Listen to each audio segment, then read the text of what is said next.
So I was thinking कि जीमन effect के बारे में भी कोई बात कर लेते हैं, ठीक है, क्योंकि सर ने इसका जिक्र किया था, तो जस्ट इन केस ये आ जाए तो आप इसको डील कर पाएँ। तो इसमें सबसे पहले अगर जीमन इफ़ेक्ट की वजह से जो मैग्नेटिक एनर्जी हम प्रोवाइड करते हैं correspondingly, that is equals to minus mu time dot B, dot product with B. तो बी हम जो जीमन इफ़ेक्ट में जो लेते होते हैं नॉर्मली, वो बी नॉट टाइम्स के हेड लेते हैं, मीन्स जी डायरेक्शन में होमोजीनियस मैग्नेटिक फील्ड को अप्लाई करते हैं, ठीक है। तो होमोजीनियस यहाँ पे मैंने ये ली है, समटाइम्स ये होमोजीनियस नहीं भी होती, ठीक है। तो फॉर एग्ज़ाम्पल ये इस तरह से भी आ सकता है एक्सप्रेशन के कोई इसके साथ कांस्टेंट मल्टीपल ऐसे आ रहा हो, ठीक है, इट कैन हैपन टू। तो ये फ़िलहाल यहाँ पे ये कांस्टेंट है और नॉर्मली ऐसे ही होती है। तो यहाँ पे ये फिर मैंने म्यू लिया है। म्यू यहाँ पे इलेक्ट्रिक ये मैग्नेटिक डायपोल मोमेंट है इलेक्ट्रॉन का, that is equals to minus E L by 2m। L यहाँ पे वेक्टर है और एंगुलर मोमेंटम का वेक्टर है ये, और डॉट बी। तो बी जो है वो बी नॉट के है, तो इन दोनों का जब डॉट प्रोडक्ट होगा तो ये जी कंपोनेंट ऑफ, क्योंकि एल के तीन कंपोनेंट्स हैं ना, आई जे एन के, तो के के साथ वाला ही रह जाएगा जो कि एल जी होता है। तो दैट्स वाई यहाँ पे मैंने नेक्स्ट स्टेप में E L G B not by 2m लिखा है और नेगेटिव साइन इसका ख़त्म हो जाता है। तो ये पर्टिबेशन आई है हमारे पास, जो कि अब यहाँ पे हम बात अगर करेंगे ग्राउंड स्टेट में, तो ये ग्राउंड स्टेट अगर हम इसकी कंसिडर करें, क्योंकि नॉन डिजेनरेट हाइड्रोजन एटम की सिर्फ ग्राउंड स्टेट होती है, बाकी सारी हायर स्टेट्स उसकी डीजनरेट होती हैं, डीजनरेशन में पाई जाती है। तो नॉन डीजनरेट पर्टिबेशन क्या इसमें यूज़ की जा सकती है या नहीं, considering only their N L M quantum numbers. इसमें हमने एस को नहीं लिया, अगर हम एस को लेते तो वो एनॉमलस जीमन इफेक्ट होता है, इसे नॉर्मल जीमन इफेक्ट कहते हैं, जिसमें हम स्पिन को कंसिडर नहीं करते। एनॉमलस जीमन इफेक्ट में आप एल को भी कंसिडर करते हो, यहाँ पे ये जो स्पिन को आप लेते हो, मैग्नेटिक मोमेंट लेते हो आप, वो टोटल मैग्नेटिक फील्ड मोमेंट लेते हो, that is mu L by 2m और माइनस यहाँ पे म्यू तो नहीं आता, ये ई है, और यहाँ पे ई एस बाय एम। तो ये आप फिर लेते हो जब आप एनॉमलस जीमन इफेक्ट को देख रहे होते हो, उसमें स्पिन भी होता है और एल भी होता है। तो यहाँ पे मैं सिर्फ एल को लेते हुए चल रही हूँ, नॉर्मल जीमन इफेक्ट को, तो जिसका ट्रीटमेंट थोड़ा सा ईजी भी हो जाता है। तो यहाँ पे हमने ये यहाँ तक देख लिया। तो अब ground state of hydrogen atom क्या होता है, n equals 1 where l equals 0 and hence m is equals to 0, ठीक है। तो अगर आप एल जी निकालना चाहते हैं for the ground state, what you will get is m times H cut. m की वैल्यू यहाँ पे क्या है, ग्राउंड स्टेट के लिए 0 है, तो एल जी 0, तो ये एच पी भी 0। इट मीन्स ग्राउंड स्टेट जो हाइड्रोजन एटम की होती है उसमें कोई पर्टिबेशन इंट्रोड्यूस नहीं होती when an external magnetic field is applied. Electric field जब अप्लाई आप करते हैं स्टार्क इफेक्ट में, तो उसकी ग्राउंड स्टेट्स भी इफेक्ट होती हैं, तो जिसके लिए हमने नॉन डिजेनरेट पर्टिबेशन यूज़ भी की थी। लेकिन यहाँ पे हम देख सकते हैं कि magnetic moment for the ground state is 0 if you consider only the L moment. तो non degenerate perturbation can not be use for Zeeman effect. Degenerate perturbation has to be used and it can be used to study its effect on first excited state, second excited state, third excited state। तो मैं सबसे पहले first excited state के बारे में यहाँ पे treatment को डिस्कस करूँगी, ठीक है। So first excited state is n is equals to 2 और यहाँ पे एच पी हमने लिया है E L G B not by 2m। यहाँ पे जो ऑपरेटर होगा वो एल जी फिर एज ऑपरेटर एक्ट करेगा और सारी चीज़ें तो एज कॉन्स्टेंट ही होंगी, ठीक है। तो यहाँ पे जो मेन ऑपरेटर होगा वो एल जी ऑपरेटर होगा, ठीक है। अब अगर हम n इज इक्वल्स टू 2 की स्टेट्स की बात करें, हमें स्टेट्स को डिफ़ाइन करना पड़ता है। तो मैं फर्स्ट स्टेट को इसकी स्टेट्स हमने पहले भी इससे प्रॉब्लम जो स्टार्क इफेक्ट की नॉन डिजेनरेट केस के लिए की थी तो उसके लिए डिफ़ाइन की थी। तो n इज इक्वल्स टू 2 है, तो इसकी स्टेट्स होती हैं L0 M0 L1 M1 L1 M0 L1, ये तो ये हमारे पास जो स्टेट्स बनती हैं वो 2 0 0 और 2 1 1 2 1 0 2 1 माइनस 1, ये 4 स्टेट्स बनती हैं इसकी, ठीक है। तो ये 4 स्टेट्स हो गई। अब next is to write the matrix for H P. ठीक है। वो छोटा सा जो एक मैट्रिक्स हमने लिखा था ना, वो हमने यहाँ पे लिखना होगा और वो यहाँ पे हम लिखेंगे। और उसके लिए यहाँ पे जैसे मैंने तरीका पहले बताया था वैसे ही ये मैट्रिक्स लिखी जाएगी। और ये 200 फर्स्ट, अच्छा यहाँ पे एच भी आता है, H200 ये एच प्राइम है। और इसके बाद यहाँ पे 200 इज़ सेम, और यहाँ पे ये वाली को इसी तरह से जैसे हमने प्रीवियसली किया था।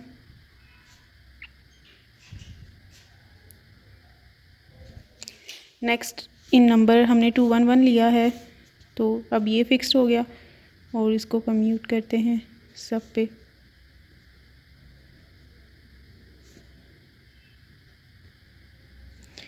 And this is for hydrogen atom. इसमें भी वही देखेंगे कि क्या चीज़ें इसमें लगेंगी।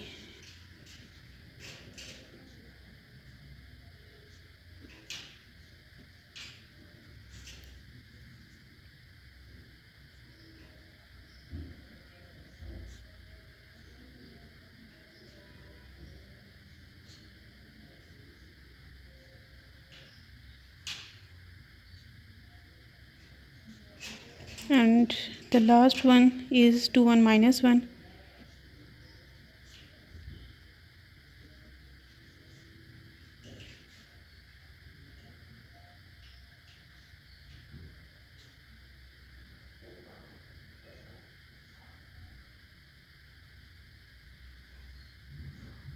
तो ये हमने इसका मैट्रिक्स सब लिख दिया है। अब यहाँ पे अगर इसकी ये वाली वैल्यू पुट कर दे E B not by 2m, ठीक है। तो ई बी नॉट बाई 2m सब में से कॉमन आके यहाँ पे बाहर आ जाएगा और सब में एल जी ऑपरेटर यहाँ पे रिप्लेस हो जाएगा, एल जी ऑपरेटर। तो यहाँ पे मैं ये लिख देती हूँ ई बी नॉट बाई 2m बाहर आ जाएगा। और यहाँ पे जहाँ एच है सब में अब एल जी को आप इमेजिन कर लें, क्योंकि हमने एच की वैल्यू पुट कर दी है। और इसको मैं इस मैट्रिक्स को मैं दोबारा लिखने से रही। अभी ये जो एल जी ऑपरेटर है ये अगर देखा जाए तो that operator is phi dependent, ठीक है। ये L G operator that is equals to H cut by iota partial by partial phi के ये इक्वल होता है, ठीक है। तो ये एम स्टेट्स को चेंज करता होता है, but it do not have any effect on theta values और एन वैल्यूज़ पे, ठीक है। इसका कोई इम्पैक्ट नहीं होता। तो अब जो हम इसमें अजम्पशन यूज़ करेंगे, जो प्रीवियसली हमने जो जी ऑपरेटर था ना, जी जो है आर कॉस थीटा, थीटा पे भी डिपेंड कर रहा होता है आर पे भी, तो वो भी हमने आर और थीटा के करस्पॉन्डिंग, आर के करस्पॉन्डिंग एन क्वांटम नंबर होता है और थीटा के करस्पॉन्डिंग एल, फाई के करस्पॉन्डिंग एम होता है। तो अब इन पे हम अप्लाई करेंगे कि जो इक्वल वैल्यूज़ ऑफ एन और एल होंगी ना, सिर्फ वही नॉन ज़ीरो होंगी, ठीक है। दोनों इक्वल होनी चाहिए। तो अब यहाँ पे ये तीनों इक्वल हैं तो ये करेक्ट, ठीक है। ये वाले जो डायगोनल में ये तीनों इक्वल के केस हैं, ये फ़िलहाल इस स्टेट के लिए हम कहते हैं कि ये सारे नॉन ज़ीरो ही होंगे। उसके अलावा यहाँ पे n इक्वल्स टू n है, लेकिन l is not equals to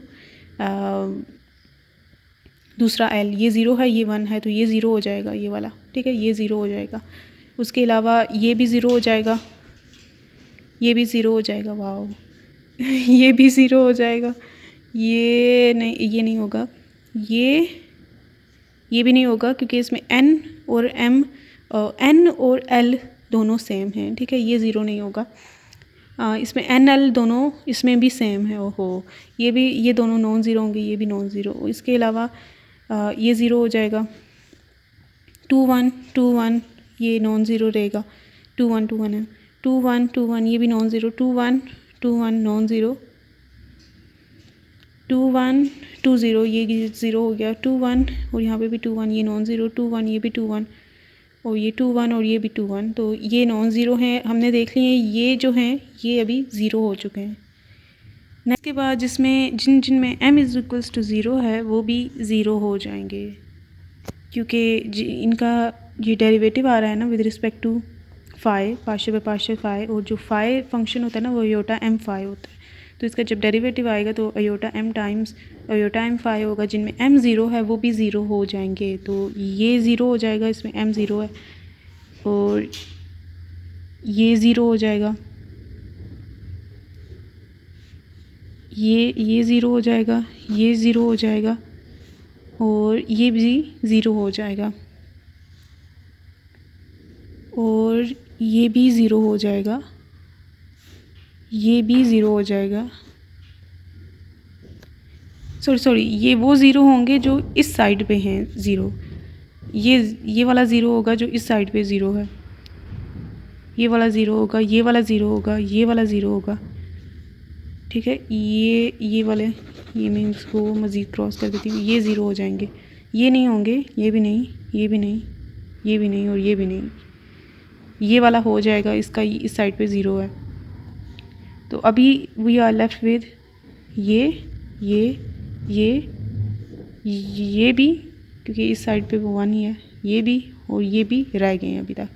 1 2 3 4 5 entities are still left. तो हमारा जो मैट्रिक्स है वो यहाँ तक सिंप्लीफाई हो चुका है। ठीक है, हमने यहाँ तक इसकी सिंप्लीफिकेशन कर ली है। नेक्स्ट मैं देखती हूँ और ये सिंप्लीफाई हो सकता है या नहीं।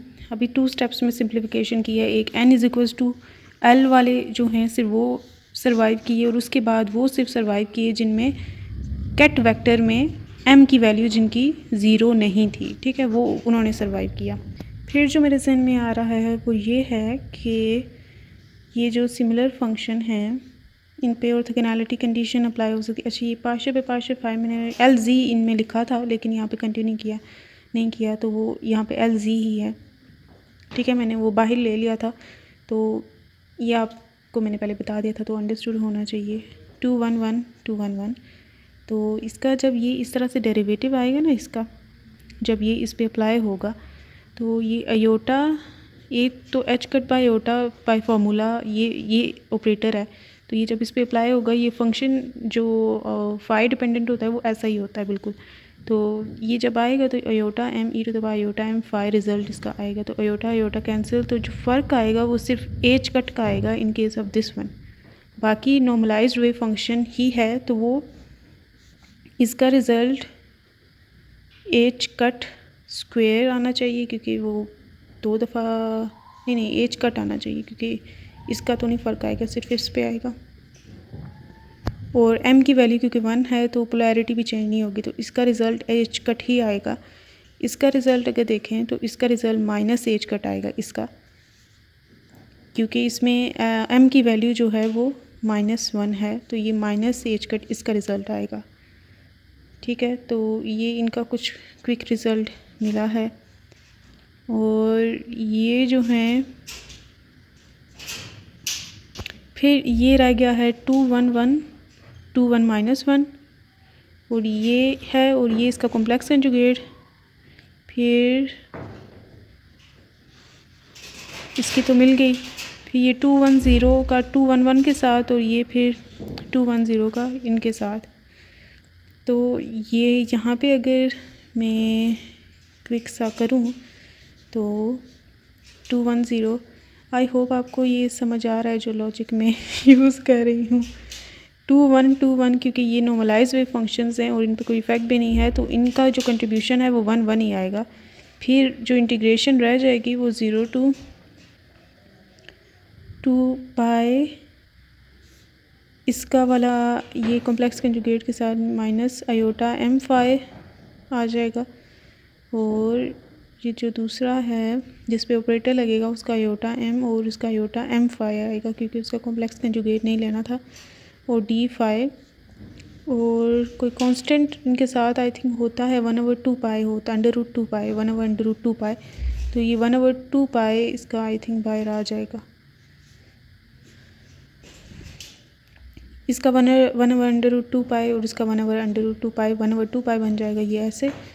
और ये अयोटा यहाँ पे m जो वैल्यू यूज़ होगी वो इसकी वैल्यू होगी और इसकी जो m की वैल्यू है यहाँ पे हम देख सकते हैं 1 है तो यहाँ पर 1 आएगा। ये अयोटा इसका मैं बाहर ले लेती हूँ और इसका वाला m जो है वो 0 है तो ये 0 आ जाएगा, ये 0 वैनिश हो जाएगी टर्म यहाँ पे। और m की वैल्यू पुट कर दी तो यहाँ पे e to the power iota phi की इंटीग्रेशन आएगी 0 to 2 पाई डी फाई, तो ये अयोटा बाय 2 पाई, ये इसकी integration iota phi divide by iota आएगी, अयोटा कैंसिल और ये 0 से 2 पाई तक जाएगा। और ये 2 pi e to the power iota 2 pi minus e to the power 0 iota 2 pi 1/, e to the power iota 2 pi जो है वो 1 होता है, तो ये 1 - 1 दिस इज इक्वल्स टू 0, तो ये भी 0 आ गया। ये 2 1 0 2 1 1 वाला है, दिस इज़ 0। ठीक है, इसकी वैल्यू हमने ये देखी, इसकी वैल्यू एच कट और इसकी value minus H cut. Okay, और इसकी वैल्यू अगर देखें -1 जिसमें पुट करेंगे हम, लेट मी डू इस 2 1 0 और यहाँ पे -1 अगर मैं कर दूँ यहाँ पे, फिर m की -1 वैल्यू पुट होगी जो कि यहाँ पे -1 इधर आ जाएगा, इधर माइनस आयोटा 5 हो जाएगा, यहाँ पे माइनस इधर आएगा, इधर भी ये माइनस आयोटा 2 पाई हो जाएगा जो कि अगेन 1 होता है, तो ये भी 0। ठीक है, ये ऐसा प्रॉब्लम कहीं पे हुआ नहीं था, मैं ये खुद ही कर रही हूँ। तो अगर आपको कन्फ्यूजन होता है तो आप डायरेक्ट ये भी याद कर सकते हैं कि इस मैट्रिक्स के और दिस मैट्रिक्स कौन से नॉन ज़ीरो डिजिट रह जाते हैं, तो आप ये भी कर सकते हैं। तो ये 2 1 1 और ये इसको कैलकुलेट करते हैं उसी लॉजिक से जिस लॉजिक से मैंने वो करने की कोशिश की थी। यहाँ पे ये एल जी है, तो ये 2 1 2 1 की वजह से नॉर्मलाइज ये वेव फंक्शन है, तो इनका कोई फ़र्क नहीं आएगा। ये 1 वाला जो है ये इनका 1/2 pi e to the power 5 iota 5 और इसका iota m e to the power iota m 5 d 5, इसमें -1 पुट करनी है वैल्यू, तो ये -1 इसमें पुट करेंगे m की जगह, तो ये माइनस आयोटा बाई 2 पाई बाहर आएगा 0 to 2 पाई आयोटा 5 और ये आ जाएगा e to the power minus iota 5 d 5 और ये माइनस आयोटा बाई 2 पाई, ये दोनों ऐड हो, क्योंकि फर्स्ट टर्म का आप ये जो ब्रा में आता है इसका कॉम्प्लेक्स कंजुगेट लेते हैं ना, इस वजह से ये माइनस आयोटा 5, ये यहाँ पे भी ये माइनस आयोटा 5, तो ये e to the power -2 iota 5 बन जाएगा। ठीक है, जिसकी इंटीग्रेशन अगर हम करें तो ये बनता है माइनस आयोटा बाय 2 पाई, ये पहले मैंने बाय मिस्टेक कुछ और कर दिया था, e to the power -2 iota 5 by बाय -2 iota, minus minus cancel, iota iota cancel, तो ये 1/4 पाई यहाँ पे बना और इस पे लिमिट ऑफ इंटीग्रेशन पुट करते हैं, तो e to the power minus iota 2 × 2 pi minus e to the power 0। ठीक है, 0 से 2 पाई था ना, तो ये वैल्यूज़ पुट करें तो ये अगेन 0, दिस इज़ 0। ये कौन सा है 2 1 1 2 1 -1, तो बिलीव इन द प्रोसेस सब कुछ 0 आ रहा है ये भी फिर 0 होगा, ये कॉम्प्लेक्स कंजुगेट था। नॉन ज़ीरो सिर्फ ये और ये आए हैं, ठीक है, ये और ये नॉन ज़ीरो आए हैं। अभी मैं इनका मैट्रिक्स लिखती हूँ और इनकी वैल्यूज़ को भी इंसर्ट कर देती हूँ। ये आया है एच कट, ये आया है माइनस एच कट, और जो हमारा ऑपरेटर था दैट वाज एच ऑपरेटर, वो हमने ये मैंने प्रीवियसली बताया था कुछ कॉमन लेने के लिए जो बाहर लिख देना था, वेट, तो ई बी नॉट बाय 2m बाहर आ जाएगा और ये इसकी, ये हमने इसका मैट्रिक्स फाइंड आउट कर लिया है। आप डायरेक्टली इसको याद कर लें, ठीक है। तो ये इसको भी अंदर आप मल्टीप्लाई कर देते हैं क्योंकि अब इसकी आइगन वैल्यूज़ हम फाइंड आउट करेंगे करेक्शंस के लिए। ये E B naught H cut by 2m, ठीक है, ये 0 0 0 0 0 0 0 0 0 minus E B naught H cut by 2m। Oh my god, finally तो अब ये यहाँ तक हम हो चुका है। तो ये H P minus lambda I का डिटर्मिनेंट इक्वल्स टू 0 वाली सिचुएशन आ चुकी है, जिसमें हम ये बस ये जो है ना इन सब को minus lambda minus lambda minus lambda minus lambda, और ये लेमडा क्या है, एनर्जी करेक्शंस है, तो इसका डिटर्मिनेंट इक्वल टू 0 करना है। तो ये minus lambda E B naught H cut by 2m minus lambda minus lambda